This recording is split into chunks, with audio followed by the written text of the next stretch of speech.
ओम नमो भगवते वासुदेवाय। आज मैं आपको ज्येष्ठ मास की पूर्णिमा के बारे में बताऊंगी।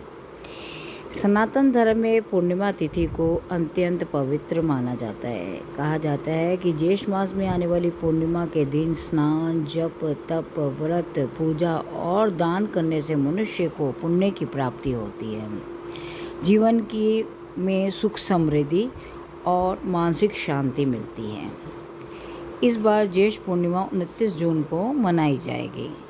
पंचांग के अनुसार 29 जून 2026 को प्रातः 3:06 पर पूर्णिमा तिथि शुरू होगी और 30 जून 5:26 तक रहेगी, सुबह प्रातःकाल। इसका धार्मिक महत्व क्या है? तो धार्मिक मान्यताओं के अनुसार इस दिन भगवान विष्णु और लक्ष्मी जी की पूजा करने से जीवन के जितने कष्ट हैं वह दूर हो जाते हैं। सत्यनारायण भगवान की कथा सुनने व करवाने का तो अलग ही महत्व है। इससे घर में सुख, समृद्धि व सकारात्मक ऊर्जा का वास होता है। ज्येष्ठ पूर्णिमा के दिन विधिवत स्त्रियां वट सावित्री व्रत भी करती हैं।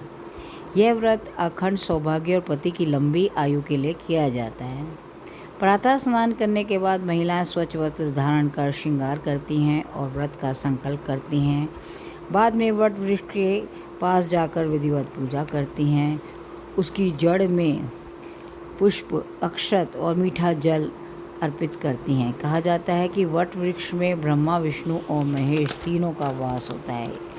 पूजा करने के बाद बड़ों का आशीर्वाद लेती हैं। सुहाग का सम्मान बड़ी सुहागन स्त्रियों को, मतलब जो उनसे उम्र में बड़ी होती हैं, उनको दान देती हैं, क्योंकि इसका एक विशेष महत्व कहते हैं ऐसा करने से उन्हें बहुत पुण्य लगता है। ज्येष्ठ पूर्णिमा के दिन दान का भी बहुत महत्व है। कहा जाता है कि इस दिन किया हुआ दान जो है बहुत पुण्यकारी होता है।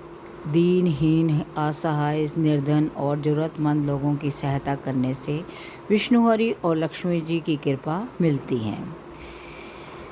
बहुत से लोग दान जो करते हैं वो धन का करते हैं, कोई वस्त्र का करते हैं, कोई अन्न का करते हैं, तो दान सारे ही सर्वोत्तम होते हैं। इसके अलावा मानवता, करुणा और सेवा का भी प्रतीक होता है यह दान। तो हम सब किसी की ज़रूरतमंद है, कोई असहाय है, कोई निर्धन है, तो उसकी सहायता करते हैं तो हमारे जीवन में सकारात्मक बदलाव आना शुरू हो जाता है। आशा करती हूँ मेरे द्वारा दी गई जानकारी आपको पसंद आई होगी, तो मेरे चैनल को सब्सक्राइब, लाइक और शेयर करना ना भूलें। धन्यवाद।